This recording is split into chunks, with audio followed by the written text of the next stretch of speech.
తాను తనిఖీల కోసం వెళితే దిగువ సిద్ధవటంలో ఓ రేషన్ డీలర్ షాపు మూసి వెళ్లాడని AP food commission chairman Vijay Pratap Reddy తెలిపారు. ఈ రోజు ఆయన తనిఖీలకు వెళ్లగా రేషన్ షాపులను మూసి వెళ్లారని చెప్పారు. తన పర్యటనలో అధికారులు మొత్తం ఉన్న రేషన్ దుకాణదారులు వారు అవినీతికి పాల్పడుతున్నారని భయపడి దుకాణాలు మూసివేశారని మండిపడ్డారు. ప్రతి స్కూల్లోనూ పిల్లలకు నాణ్యమైన భోజనం అందించాలని ఆయన కోరారు. అప్పుడు పిల్లలు చక్కగా చదువుకుని ఉన్నత స్థానాలకు చేరుకుంటారన్నారు. ప్రతి పాఠశాలలో పిల్లలకు ఎంత మొత్తంలో ఫుడ్ ఇవ్వాలనే డిస్ప్లే బోర్డులు ఏర్పాటు చేయాలని కోరారు.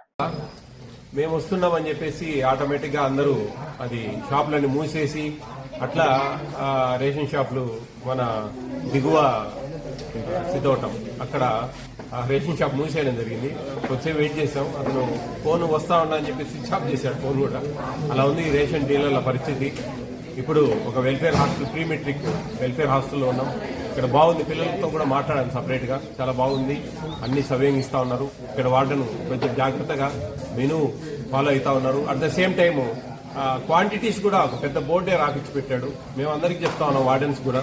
ఆ క్వాంటిటీస్ కూడా బోర్డు అనేది డిస్ప్లే చేస్తే ఎన్నెన్ని గ్రామ్స్ వస్తాయి ఏమేమనేది తెలుస్తుంది. ఏదేమైనా కానీ పిల్లలకు మంచి భోజనాలు ఇవ్వాలా, వాళ్ళు మంచిగా కడుపు నిండా తిని మంచిగా చదువుకోవాలా అనేది ప్రభుత్వాల ధ్యేయాలు. ఆ ధ్యేయాలను నిలబెట్టుకొని నేషనల్ ఫుడ్ సెక్యూరిటీ యాక్ట్ అనేది ఒక యాక్ట్ ఉంది. దాని ప్రకారం జాగ్రత్తగా GOMS నెంబర్ 8 అనేది ఫాలో కావాలి.